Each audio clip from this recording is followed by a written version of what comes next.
Hey everyone, welcome back to the channel. In today's tutorial, I'm going to show you step by step how to calculate a running total in Google Sheets. So whether you're tracking expenses, sales, or just want to keep a rolling tally of any data, by the end of this video, you'll know exactly how to set up a running total formula that updates automatically as you add new entries. Let's jump right in. First, let's make sure you've got your data ready to go.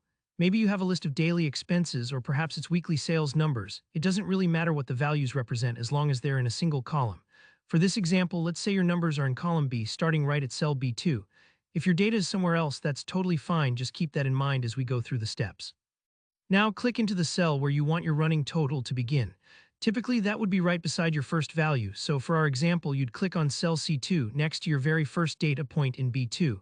This is where we'll type our formula. Let's start building the formula. Type the equals sign, then sum, and then an opening parenthesis.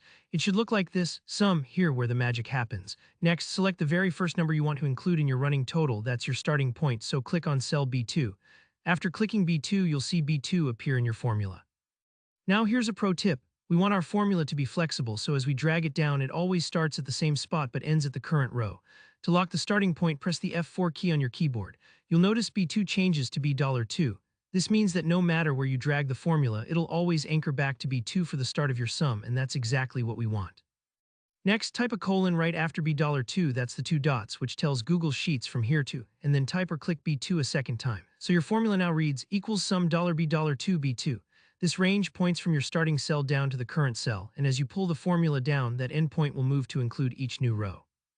Close your parentheses to finish the formula so it looks like this, equals sum $B $2 B2, and hit enter. If you've done it right, you'll see that the first cell just shows the value from B2 since you're only adding up one number. That's exactly what we want for a running total. Now for the last step, let's fill in the formula for the rest of your data. Click back on that cell with your running total formula and look for the small blue square in the bottom right corner. This is called the fill handle. Click and drag the handle down alongside your data, and as you go, you'll see the running total automatically update for each row.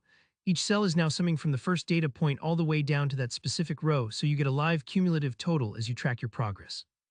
Take a moment here. If you see all those numbers building up row by row, give yourself a pat on the back, because you've just automated one of the most useful calculations in Google Sheets. And don't worry if you made a mistake or the numbers aren't adding up. Double check to make sure your formula is referencing the right cells, and that you pressed F4 to lock in the starting point.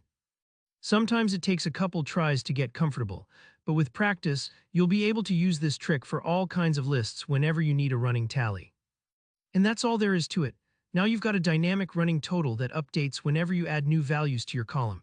Super handy for budgets, logs, or any scenario where you want that cumulative sum at a glance. If you found this tutorial helpful, don't forget to hit that like button and let me know in the comments if you have any questions or if there's another Google Sheets trick you want to learn next.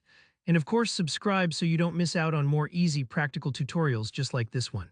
Thanks so much for watching, and I'll see you in the next video.